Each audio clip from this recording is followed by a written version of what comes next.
To begin, some words of wisdom for you. 1. If you normally play with 1 or 2 Sims, do not think that it'll be easy to jump into a 8-Sim household. 2. Creativity is like a fart. Do not force it, for the risk is a shitty time. 3. Children are indeed flammable. Hi. Where you at? Clayton speaking. This is StickySims, my YouTube channel where I love to build and play The Sims. So, we're here on Umbrage Manor in Willow Creek. Now, earlier this year, a plantation in Louisiana burned down for reasons that are still being investigated. That's all I could find online, but the fuss that kind of came about with it, I didn't think it was needed. I don't think that plantations are anything that we should be revered or honoring at this point, simply for what they stand for and, what it took to get them there. And anyways, it got me thinking, and I immediately went into my game and started thinking about all these different plantation-looking builds and bulldozed them out of this game, and we're gonna fix them. So that's what we're doing today. We're starting our Fix the Plantations as best we can in Willow Creek. This is also my favorite type of speed build, on the sole premise that I don't have to remember which pack I used for which item, because it's all base game, and it's free. Well, it's free for you, not for them being your Sims. I took inspiration from a family member's home, but it is still a current New Orleans, metropolitan area, suburban family home, so naturally, it fits here in Willow Creek, and it looks nothing like the build before. Amen. Also, I need you to have a little bit of imagination with me. So I'm imagining that this big rec room, it's this big room on this lot. It's closest to the intersection, the corner right here.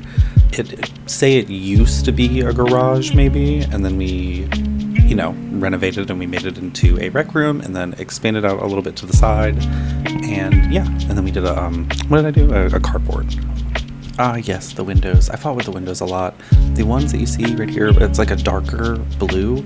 I really loved the pattern, I guess, or really just the layout of the shutters next to it. But the biggest issue for me was the blues didn't really jive, and I didn't really like that darker, more saturated blue. Wasn't really going with this whole blue accents with a red brick house vibe.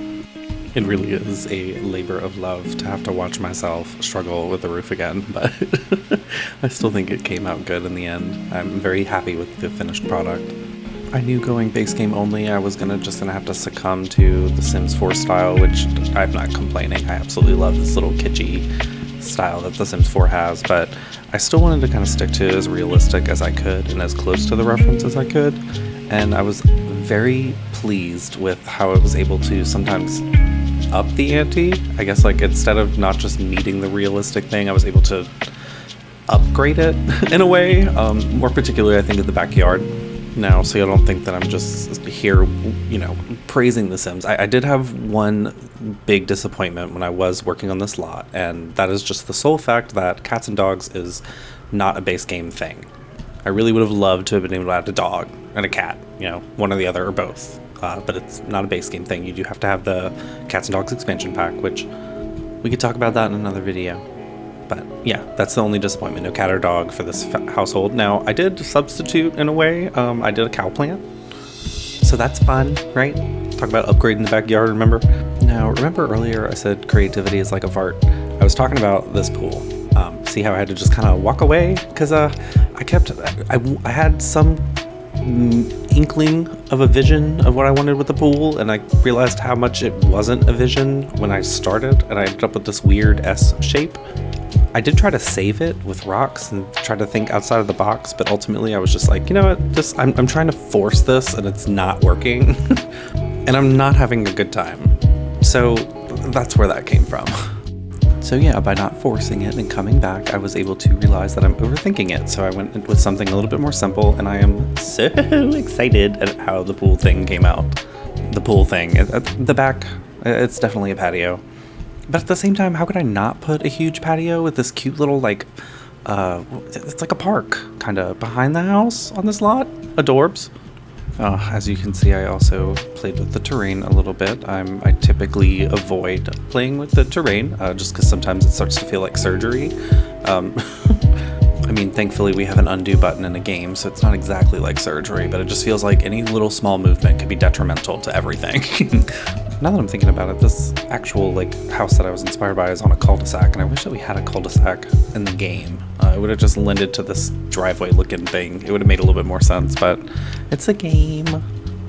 I also put the fire hydrant, the mailbox, and the trash bin right in front because that's kind of how it is IRL. So yeah, we're gonna play around with our live edit objects. The beautiful part of this is they don't actually have to walk all the way around it. The live edit objects, they just kind of walk straight through that little that little picket that I put on the side of the little sidewalk. Also, there's this I think it's a beech tree or a birch tree or something that's right in front of the house. You can see the shadow of it while I'm building. Super cute from the front door. You know, you walk out of the house and there's a tree right there next to the street. But when you're a Sims builder and you're trying to take screenshots and pictures of the build, the damn tree is in the way. But then you can still see the shadow, and then you see the empty thing. It was a minor, a minor setback, but we made it.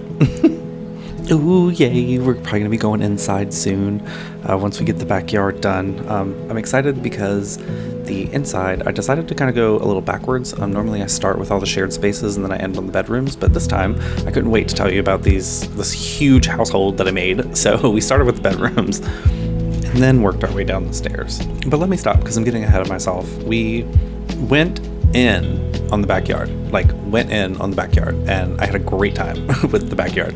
I used the godforsaken hot tub, the one that everybody hated, which in hindsight is kind of cute, you guys, in a way. But anyways, through a little shed, I think I ended up putting the wood crafting table and then one of the workout benches, pull-up bars and such in there. Dad's shed. You'll learn more about Dad soon, but I wanted to inject little pieces of Mom and Dad's personality into this backyard. So I made sure that Dad had a shed and a cow plant since I couldn't give him a dog. And then Mom, of course, has this little fenced off portion right here, right next to the patio that I made. That's basically specifically for chaos gardening. The side of the house right here, I'm kind of putting a bunch of junk from Grandpa, which, like I said, we'll talk about Grandpa a little bit more. Like the broken down boat, a wheelbarrow, a few other things. I figured this is kind of the junk part of the yard. I put down the air conditioning unit that I think is actually a roof furnishing. I just put it on the ground. I figured that would also maybe serve kind of like a pool pump. I mean, everybody has a pump if they have a pool at their house, right? So throw that in there. Got a big old patio with a bunch of places to sit.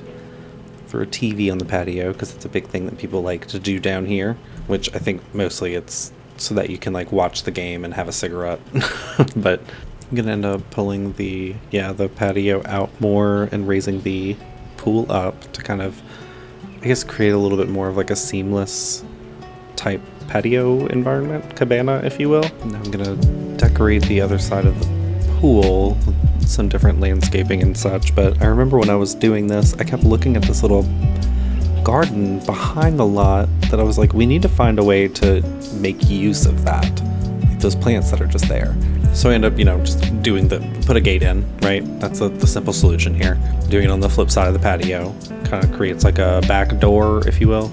And there he is. Our little, I shouldn't say little, but our cow plant. His name is Gumbo. And don't tell him, but between you and me, when we were trying to get pictures and such of the house, he died a few times because you need to remember to feed your cow plant every 12 hours. Seriously, don't forget. Poor thing can't make it very long. And then when he starts to get edgy, you'll see what happens.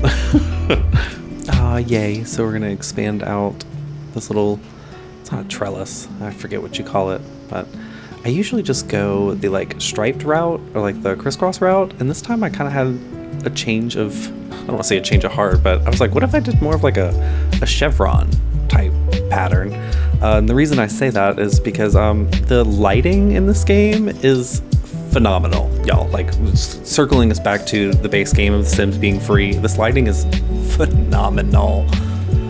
the way it moves, the shadows move throughout the day and such. Anyways, as you see here, I kind of wanted to add that little fancy touch of it being like flowered with vines and such. So my natural logical brain tells me, okay, let's just put one up and then raise it all the way up, which, in hindsight is not the worst idea. However, it causes a lot of problems when you're actually trying to play with the patio, because you're like playing with the Sims on the patio, and then the like greenery or whatever is right there in your face. So the solution I found was to switch to some of the live edit like ground shrubbery, if you will, and then just putting it on the second floor.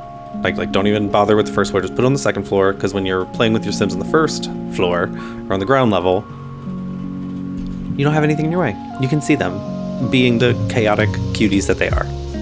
Before I forget, I do want to mention that I did playtest this build. In particular, what's reminding me is the stairwell situation. I didn't want the opening for the stairs to be any bigger than it needed to be, so it's only for like the second half. Using, I think it was the medium wall height, made that a little bit more flexible for me. Now, ooh, yay, okay, so we're working into the bedrooms. No, I'm so excited to tell you guys. Okay, so meet the Basics. Yes, you heard that right. Their last name is Basic, and don't you worry, it gets worse. Quick overview before we start getting into the lore. So we got John and Jane Basic, mom and dad. Then we got Timothy Basic and Azalea Basic, who are John's parents, who also live with us. Azalea is deceased. And then we've got their twin boys, Benjamin and Brian. And then they have a new baby, or toddler at this point. His name is Barney. Then we also have Nicole Devine, who is Auntie. She is Jane's sister. So we are starting with the boys' room. So this was originally the room for the twins. This is Brian. Brian is a social butterfly, and he has the practice makes perfect trait, so he is resilient, y'all. Handles social interactions like a pro, just as a child already. Definitely more of the mechanical doer mind, less of like the emotional thinker mind. This is Benjamin Basic. He is a whiz kid, so he's like the spelling bee champ type. He is self-assured, so he's smart and he knows it. So, meeting them, as you can imagine, John and Jane had their hands full with their first two children being twin boys, and they worked together in tandem to cause all kinds of hell. You got one that's courageous and outgoing, you got the other one that's very confident and smart, like headstrong. So yeah, you can imagine the kind of crap that they had to deal with those two boys as they're growing up. This is Barney Basic. He's the newest little addition to our family, and he's adorable. He's an angelic toddler, so he doesn't have an aspiration yet, but he is a good kid. Now, he is here in this room with his brothers because he got incredibly upset when he realized that he was in a big boy bed, but he was not in the same room with his brothers. So they quickly had to move him out of mom and dad's room into the room with the boys. Thankfully, this kind of did the trick. He was less upset, he was less anxious about different things. He, felt included with his brothers. So the twins are fine with it mostly. I mean, it seems like Brian took to it a little bit better than Benjamin did. Now, Benjamin was also, the smarty pants brother that's like, don't touch my stuff. So that ended up working out nicely because he can't read. He's a baby, Benjamin. But anyways, now we're moving into mom and dad's room. Mom really loves blue and purples. She definitely is a fan of her Crocs shoes and her Uggs when it comes to winter. So she really dug in on the whole Basic thing. But mom is also the one that like breathes life into the house, if that makes sense. She kind of shakes things up and questions the routines and the consistency of things. She I think shakes it up is probably the best way that I could think of. Mom keeps things fresh. And then we got dad, John. So he is he's about as basic as it comes. He's a active bookworm good guy. So but that your past is what shapes you, right, in a way. So my thought is dad is very on board with just being a good active dad, and he wants to be involved in everybody's life and really family centered in a way, to offset how unfamily centered his dad was. So you see, I kind of worked some daddy issues in here. Hey. No, but really, so if mom is the one that like breathes life into the house, then dad is the one that's kind of the glue to keep it all together, if that makes sense. He's the one, he keeps everyone at home with him. He's the mediator. He's the diplomat of the group. one of the things that he had to kind of like work on with Jane once they were married and living together was Jane is a slob, which is, it's not that John is necessarily neat, but his mom is. So he was raised in a very neat household, if you will.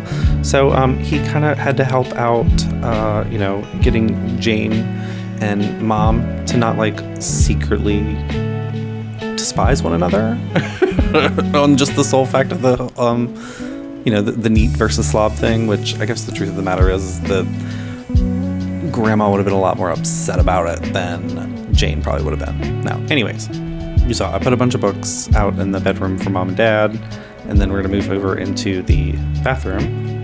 Now, it took a little convincing, but I really wanted to use a platform as like the tub table, if you will, like in the corner. I just think it's a great use of space.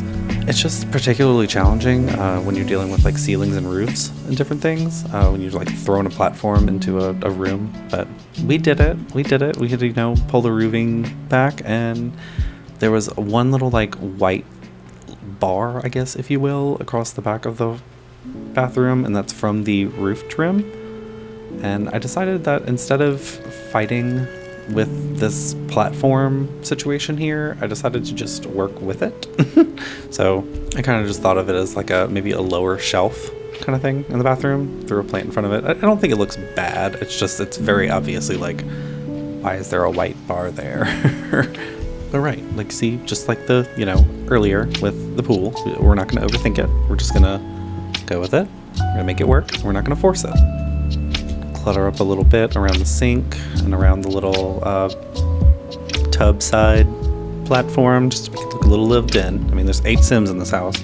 And there you see, we put the little like, what do you call it, like blueprints of a building. We'll say that that's the blueprints of the house that used to be here. So that's how we'll do the little remembrance. It can sit here and smell the awful shits that will occur in this bathroom. How about that? There's my take on plantations. Now, throw in a few other little bits and pieces here and there, a few plants, just make it look cozy. Then we're gonna move into the hallway, where I figured there was more overflow. Now, the overflow of the hallway I pictured came from Dad and Dad's dad, so from John and Timothy. John's overflow, of course, is gonna be books, so I threw a couple bookshelves on that landing space right next to the stairs. Now, right when you get up on the stairs is going to be Auntie's room. So this is Nikki's room. Her name's Nicole Devine, but I call her Nikki. So I wasn't really sure where I wanted to go with this Nikki, you know, character piece of the household. So what we kind of settled on, and I was like, you know, working this lore out with my partner, you guys, like this is a project. So Nikki is a young adult. She's a younger sister of Jane's, and when Jane's parents died, they decided to just sell the house. And, you know, Jane just couldn't leave her sister out to, you know, venture out into the world and make whatever mistakes that she was going to make. So, anywho, let's talk about Nicole. Here she is. I know I've been talking about her already. She is a loyal, neat, and active Sim. She is her aspiration is the soulmate aspiration, so she also gets the alluring trait. She's either working on some project on her computer, you know, like she likes to make YouTube videos. She's also a streamer, but she also has her, you know, her active and her fitness goals from her watch, and she's constantly on that treadmill. But then she also knows that, you know, she can't work too hard about certain things, so she also needs to make sure that she, you know, tends to the creative side. So as you can tell, Nikki is kind of the does too much type of person. She doesn't know when enough is enough, and that's part of the reason why she is still looking for a soulmate, because she doesn't know how to chill out. But like I said, she's loyal, she's neat, and you know, she's an active person, so she is a treasured member of the household, and they love having her there, but they also know that she is incredibly restless, and she's looking for love. She's trying to get out there. Her biggest supporter is actually Azalea, the deceased mother of John. She's neat, so she immediately took to liking that her daughter-in-law, who's a complete mess, had her sister move in, and it's not a lost cause. Her sister is actually neat. So anyways, I mentioned Timothy earlier. Timothy's the dad. He was kind of the absent like emotionally absent dad type situation. He is outgoing, non-committal, and self-assured. So he never wants to be home. He was miserable in his marriage with Azalea, and he's self-assured, so he's confident about it. So I guess he's kind of a douchebag, but he's grandpa, and we love him. And he's going for the angling ace aspiration. So I mean, he's a pretty chill person. He's just, you know, he wasn't the model dad that John is now aspiring to be. Timothy is also a collector. He's a hoarder, so he's the reason they have that junk pile in the backyard. And then in the hallway, there's also an overflow of his like wooden figurine collection right here. So yeah, here we go. Also, this wooden figurine collection was not allowed in the bedroom, according to Azalea. She still runs the show as far as the bedroom goes, even in her afterlife, right? Because she's still here. Azalea is neat, like I've mentioned. She is a perfectionist, and she's also a music lover. So in her posthumous, not posthumous, in her afterlife, in a way, she is aspiring to be a best-selling author. So she's also a muser. So she's the reason we have, we're going to end up putting a piano downstairs. She also has a little workspace upstairs for working on her novels. She's also kind of like the mama hen type situation. Like, she doesn't want to be in control, but she's very much on top of what's going on, and she's there to, you know, help protect and take care of things. I thought that was a fun like twist on like a fun irony to twist the expectations versus the reality. So there's a ghost that lives in the house, right? But the ghost is not the reason this place is scary or dangerous in any way. The ghost is the reason to stay away because she protects the family. But yeah, I'm sitting here just going off about the family. I was having a lot of fun playing with them, you guys, as you can tell. So where are we in this build again? The kitchen. The kitchen. I really put 2 of everything in there, except for a fridge, now that I'm watching this afterwards. So I don't know. I might go back in, or you might, if you download the slot, you might choose to put in a second fridge. Might make things a little bit easier, considering it's a humongous household. I did put 2 sinks and 2 like ranges, so and ovens. So I don't know why not. You know what? I just put 1 dishwasher. Just 1. All you need is 1. I mean, what are we catering? It's not the worst, right? So anyways, I wanted to give you the works with this base game update that we got earlier this year in 2025. These counters and cabinets that we got are beautiful. So of course I was going to do a big wraparound kitchen with an island. I ended up throwing some bar stools to have a little like breakfast kind of nook area, if you will, right here on the other side of that bar. Yeah, I guess you'd call it a bar. Overlooking the backyard and the little park that's actually behind the backyard. Just think it's just a cute little place to start your day. Threw in a little bird bath. I do love to clutter lots. I try not to do it too much because I know that if I start overlapping and putting too many things on top of one another, it could also contribute to issues with the actual save file. But I really didn't do too bad. You know, this time it wasn't bad at all, and I was pleasantly surprised and pleased with the items that were available to me, I guess, just using base game. I was able to kind of spread things out and keep things fresh for the most part, with the one exception of that potted palm. That potted palm right here that you can see right across from the little blue French doors right here, that's the MVP for this build. That potted plant fits almost everywhere and fits almost any vibe. It's great base game item. Yes, so we're moving to the living room. I figured that the living room would kind of be where the little ones, like the toddlers, and then when the twins, when they were, infants and toddlers, it's kind of like where the really small children play out. Mostly because, mom, grandma, the ladies are all hanging out in the living room or in the kitchen, the dining room, that area. So it just makes sense for the kids to play right there. Put in a little piano right there when you walk in, which, I mean, as a pianist myself, I know it's not the best thing to put a piano by a door so that the humidity outside doesn't mess with the the instrument, but I just thought it looked really nice. And considering that, grandma's a music lover, you have a ghost that plays the piano in the house. So how haunting, right? We did like a formal dining room right here off to the right, which I figured that they don't actually use as much, being that they have this huge patio and there's a bunch of places to sit in the little breakfast nook. They only really use this dining room for like big holidays, or maybe if they have like a party or something. But even then, like, I I feel like they would have done the same thing that like my family would have done when you have a party, and you kind of just use the dining room table as like your buffet table, you know? So anyways, I threw in some like extra chairs and a few things in the dining room to kind of give it that feel that this room is not used regularly. Then right next to that, there's a little like half bathroom, if you will, on the first floor, and then it immediately goes into this rec room that I've made that, remember, we are imagining that this used to be a garage. So basically a skill building room. This is a big thing that I love to do in my builds. I've seen a lot of other people do it as well. It lends to gameplay really well. If you want to work on skills or something, it's right here in this room. And then of course, you know, based on the other places in the house, there's, you know, room for your other needs, you know, bladder, eating, sleeping, you know, etc., etc. But let me quit yapping because we got the tour coming up. I really hope that you loved the build, and I hope you enjoyed the video. Thanks so much for watching. I hope you have a beautiful week. Love you. Bye.